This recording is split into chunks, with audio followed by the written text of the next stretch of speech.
Arthur Pendragon was drunk, enormously, blissfully drunk. He slouched down in the booth of the Crooked Spire, enjoying the gentle way the tavern had begun to spin. Everything about the place fascinated him. The arched stone ceiling that gave the impression of an underground cellar, the iron chains that served as handrails to the back staircase, the fat purple candles that dripped wax indiscriminately over floor and table. And then there was that odd sword in the courtyard. If the rumours were true, the last knight who'd attempted to pull it free had strained so hard that he'd actually soiled himself. Arthur would have laughed if he'd been there to see it, but then he hadn't seen much of anything lately. Tonight, however, he was free of the castle's oppressive gloom, if only for a few hours, and he intended to savour his freedom. He drained his mug of ale and glanced across the table where his friend was fiddling with a deck of cards. Lancelot shuffled them with a practised snap, sifting them into a bridge. He did it a second time, and then a third. "Please tell me you're going to do a magic trick." Arthur smirked, and Lance shot him a look. "I was going to make the ale disappear," Lance retorted, "but you already did that yourself." "Well, we are in a tavern." "Stop looking so pleased with yourself.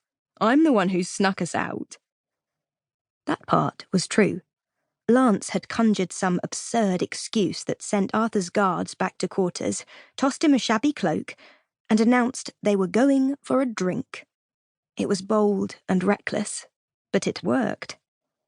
And for that, Arthur was immensely grateful. He hadn't realised how badly he needed to be somewhere else until they were hurrying through the maze of London streets, the night thick with the promise that they could spend it as they pleased. "I guess I owe you one," he said. "You owe me 623, said Lance, "but who's counting?" Arthur reached for his ale, finding his mug empty. He glanced hopefully toward the bar. "Another round?" "Bad idea." "Terrible," Arthur agreed. "But how will we learn from our mistakes if we don't make any?" Lance's eyes danced with mischief as he climbed to his feet. "My thoughts, exactly." Arthur offered up some pennies, but Lance waved them off, scooping some petty coins from his vast pile of winnings and sauntering over to the bar.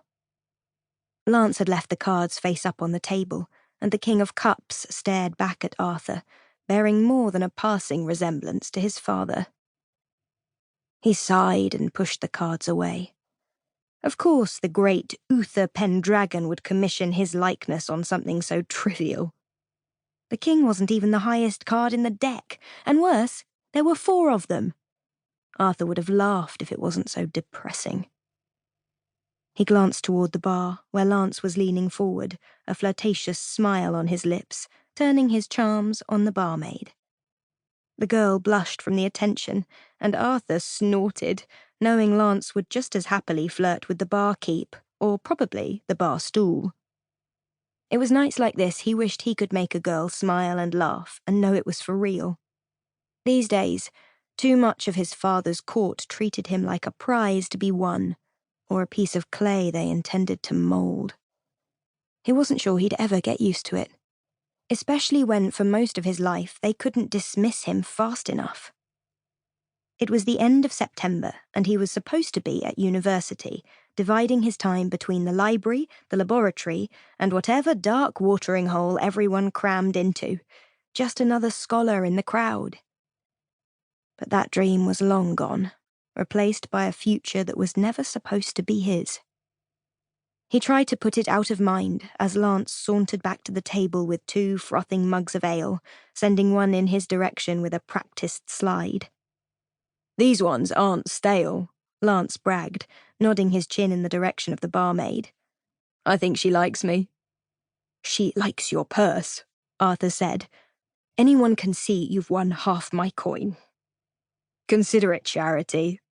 Lance swallowed a mouthful of ale. "Guards' pay is a joke." He paused, calculating.